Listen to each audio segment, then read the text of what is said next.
You think you know when a man likes you. You think you can tell.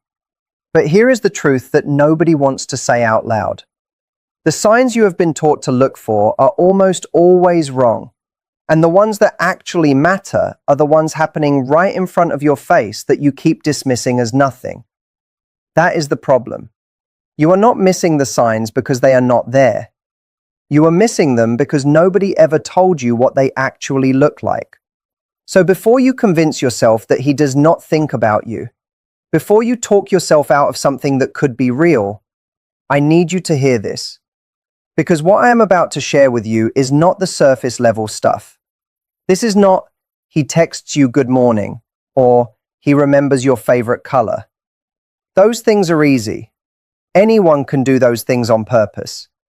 What I am talking about are the signs that happen when a man is not even trying to show you.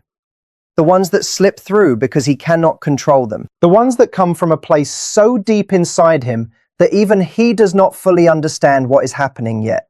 Now, before we go any further, I want you to do something for me right now. Think of one specific moment with him that felt different. One moment where something shifted and you were not sure what to make of it. Hold on to that moment, because by the time we get to the end of this, you are going to understand exactly what that moment meant. And if any of these signs hit home for you today, I want you to drop the word real in the comments right now. Just that one word, real. Because that tells me you are seeing something in your situation that you are ready to understand at a deeper level. And it also helps me know what conversations you want to have more of.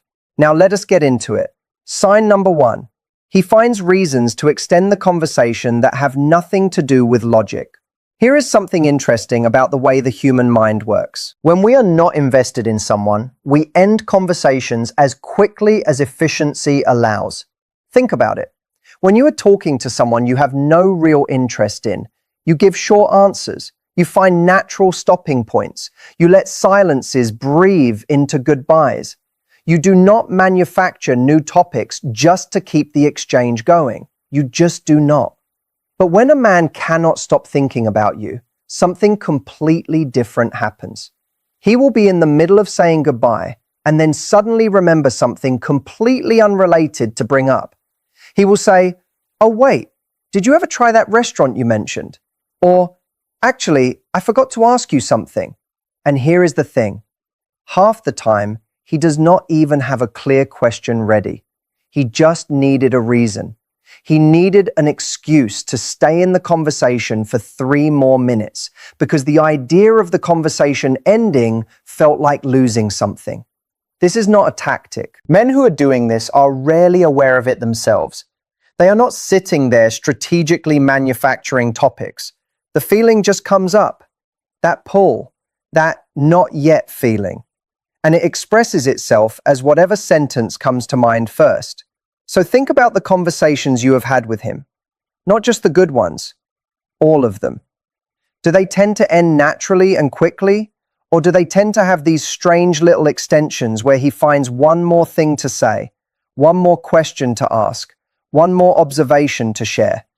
That pattern, that consistent pulling back from the ending, that is not random. That is a man who does not want to lose the feeling of being connected to you. And the most revealing version of this happens over text. Because over text, he controls the timing completely. Nobody is standing in front of him. Nobody is watching him type.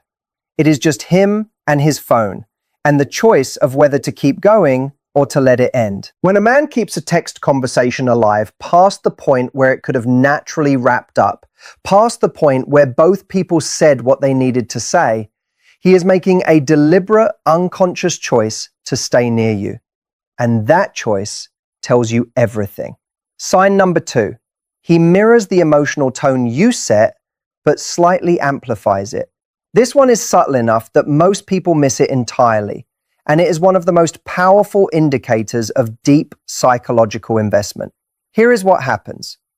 When you are happy and light in conversation, a man who is not particularly interested will match your energy in a neutral way. Friendly, pleasant, fine. But a man who is secretly consumed by thoughts of you will not just match your energy. He will elevate it. He will be slightly more enthusiastic than the moment requires. He will laugh a little louder. He will lean into the warmth more than feels strictly necessary. He is chasing the feeling that you generate in him. And when you are serious or emotionally vulnerable, the same phenomenon flips. A man who is genuinely captivated by you will become intensely present. Not uncomfortable, not awkward, present. He will slow down. His voice will get quieter. His attention will sharpen. He becomes the kind of still that people only become when something genuinely matters to them. This mirroring and amplifying is an involuntary response. It is the emotional nervous system doing something it cannot help doing when it encounters someone who matters. And the key detail here is the amplification. Because anyone can mirror. Anyone can reflect back what they see. The amplification is what gives it away. That extra degree of investment, that extra degree of care, that is not performance. That is feeling. Watch for this the next time you are together. Pay attention not to whether he responds, but to how much he responds relative to the situation. Is his laughter slightly bigger than the joke warrants? Is his concern slightly deeper than the situation requires? Is his happiness at seeing you slightly more visible than casual friendship would explain? That calibration, that slight excess of emotional response, is one of the clearest windows you will ever get into what is actually happening inside someone. Sign number 3. He brings you into conversations you were never a part of. This is one of the signs that women consistently underestimate. And I think it is because on the surface, it looks like small talk. But it is not small talk. It is something much more significant than that. When a man cannot stop thinking about you, you start to show up in his mind in the strangest places. He will be at work and something will happen that reminds him of something you said. He will be watching a game with his friends and a moment will pass that he immediately thinks, she would have a take on this. He will hear a song and know, just know, that you would either love it or hate it in a very specific way. And here is what happens next. He tells you about it. He will say things like, I was having a conversation earlier and I thought about what you said about this. Or, I saw something today and I immediately thought of you. Or, my friend said something and I was like, I know exactly what she would say to that. These are not throwaway comments. These are a man accidentally revealing that you have taken up residence in his mind. Because here is the truth about how attention works. We only import people into our thoughts when those people already occupy significant mental real estate. You do not randomly think of someone in an unrelated context unless that person is already running in the background of your mental operating system. He is not choosing to think of you in these moments. It is happening automatically. And the fact that he then tells you about it is him sharing something without fully realizing how much he is revealing. The frequency of this matters too. Once or twice could be coincidence. But when it becomes a pattern, when you notice that he regularly references moments where you occurred to him unexpectedly, that is not coincidence anymore. That is evidence of a mind that has been significantly occupied by one specific person. Sign number 4. He gets noticeably quieter around topics that involve other men in your life. People talk about jealousy like it is always this big, dramatic, explosive thing. It is not. Most of the time, real jealousy in a man who has not yet declared himself to you is quiet, contained, and extremely revealing if you know what you are looking for. Here is the pattern. The conversation is going well. He is engaged, he is funny, he is present, and then you mention a male friend, or a date you went on, or someone who expressed interest in you, and something changes. Not dramatically, not in a way that gives him away completely, but the temperature shifts. He might go slightly quieter. His responses might get a little shorter. He might ask a casual question about this other person that has a very precise quality to it, like he is gathering information but does not want to look like he is gathering information. Or alternatively, some men go the opposite direction. They become almost aggressively unbothered, over-casual. They make jokes about the other guy that are a little too pointed to be genuinely relaxed. They say, "Oh yeah, that sounds great," about a date you went on, in a voice that does not quite match the words. Both of these responses, the quieting down and the over-casualness, come from the same place. They come from a man who feels something about you being connected to someone else, and who does not feel like he has the right to say so yet. So it comes out sideways. It comes out in these small behavioral shifts that are impossible to fully hide because feelings under pressure always find a way out. The thing to pay attention to is the contrast. How does he behave in the rest of the conversation versus how does he behave specifically in those moments? The contrast is where the truth lives. Because if he were genuinely unbothered, there would be no contrast. The conversation would continue at the same temperature. The fact that the temperature changes at all is the information you need. Sign number 5. He remembers the small things you mentioned once and never brought up again. Memory is not neutral. Memory is selective in very specific ways, and the selection criteria are almost always emotional. We remember what we care about. We remember what we were paying full attention to. We remember what felt important in the moment, even if we could not have told you why. So when a man remembers something tiny that you mentioned weeks ago in passing, something you yourself have forgotten saying, that is not impressive coincidence. That is evidence of the level of attention he was paying when you said it. He was so tuned into you in that moment that the detail got encoded at a level of depth that made retrieval easy later. This looks like him asking, "How did that thing go with your sister?" when you mentioned your sister briefly in one conversation 3 weeks ago. It looks like him remembering that you do not like a specific food you mentioned once. It looks like him referencing a goal you talked about early on in knowing each other, a goal you almost forgot you shared. It looks like him showing up with the thing you mentioned you needed, without being asked, without reminder. These moments feel magical to the person receiving them. And they are. But they are magical not because he has some superhuman memory. They are magical because his attention to you was at such a high level that you got stored differently than the average information he encounters. You were not just data passing through. You were something he was actively trying to hold on to. And there is something else worth noting here. The things he remembers will tell you something about what specifically captured him about you. Was it the story about your childhood? The dream you described? The thing that made you laugh unexpectedly?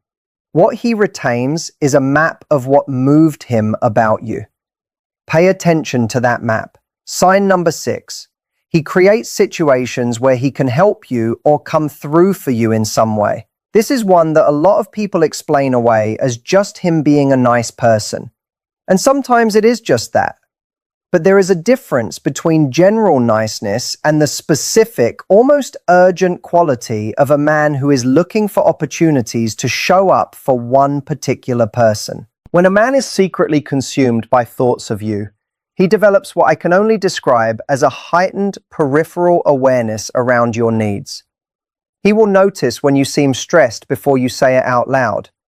He will pick up on a problem you mention in passing and quietly think about whether there is something he can do. He will offer help in situations where offering help requires him to pay close attention to your life, which of course he is already doing. And here is what is interesting about this. He does not frame it as a grand gesture. He does not make a production of it.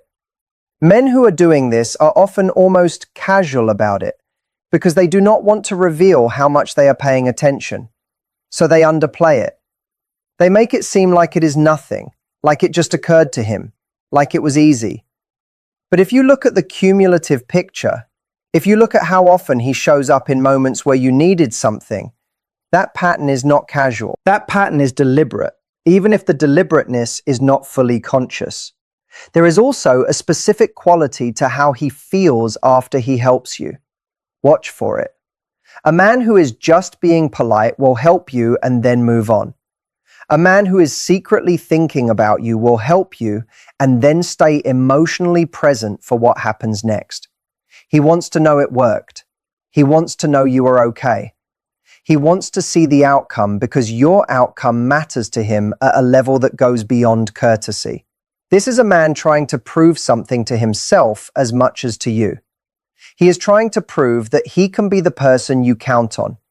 And every time he succeeds, every time you express even the smallest gratitude or relief, he carries that with him. That moment becomes one of the ones he replays. Sign number 7. The way he looks at you does not match the situation. I saved this one for last because it is the one that most people sense before they understand. It is the sign that lives below language, below behavior, in the purely physical register of human experience. And it is almost impossible to fake convincingly over time. Here is what it looks like. You are in a group of people. The conversation is happening around you, and you catch him looking at you at a moment when there is no logical reason for his attention to be on you. You are not speaking, you are not the center of what is happening, but his eyes found you anyway. Or you are mid-sentence, saying something ordinary, nothing particularly interesting or profound, and you notice that the quality of his attention is disproportionate to what you are actually saying. Like he is not just listening to the words, he is watching you say them. There is a depth to the looking that is about more than information processing. Or there is the moment after you laugh at something. You look up and find that he was already watching you laugh, not joining in the laughter, not looking at the source of the joke, but watching you experience the laughter, watching your face in that unguarded moment. These moments of disproportionate visual attention are one of the most reliable indicators of deep psychological preoccupation with someone, because our eyes go to what we value. Our eyes go to what we find beautiful. Our eyes go to what we do not want to miss, and we cannot fully control it. We can look away quickly when we are caught. We can school our expression, but we cannot stop the initial pull of attention towards someone who occupies that much space in our inner world. The difference between a look of interest and a look of someone who is secretly captivated is something most people feel before they can articulate. It has a quality of intensity that is quiet but unmistakable. It lingers a fraction longer than it needs to. It has a warmth that is not quite appropriate to the public context you are in. And when your eyes meet and he does not look away immediately, when he holds the contact for just that extra half second, that is not accidental. That is someone who for one unguarded moment let you see exactly what is happening behind everything else. Now here is what I want you to do with all of this. I do not want you to go and start cataloging every interaction and turning it into a forensic investigation. That is not the point. The point is to recalibrate what you are paying attention to and what you are dismissing. Because the mistake most people make is not that they cannot see the signs. It is that they see them and then immediately talk themselves out of them.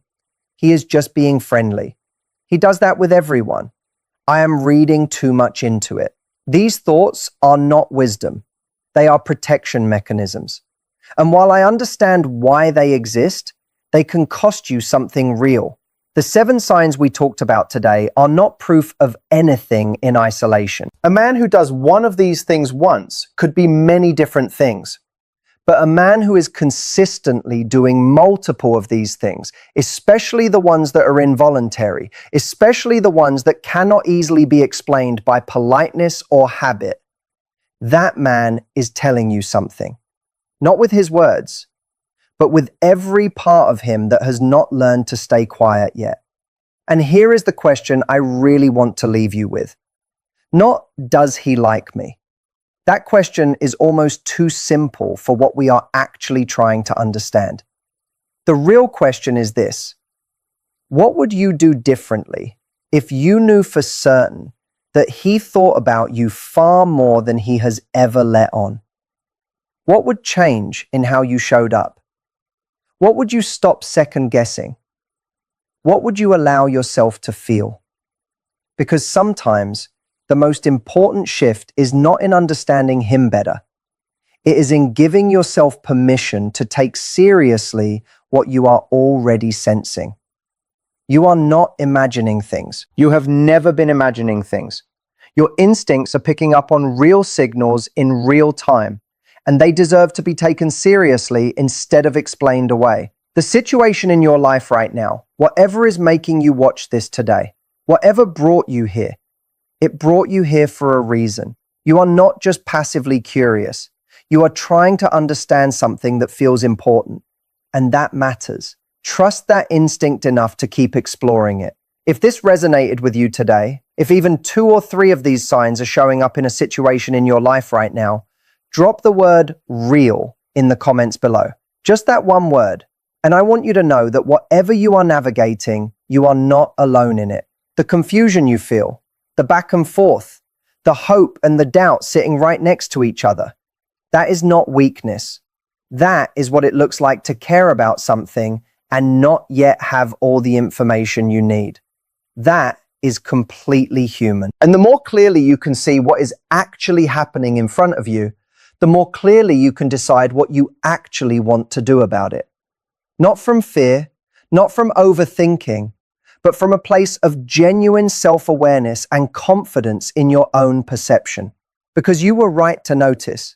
You are always right to notice.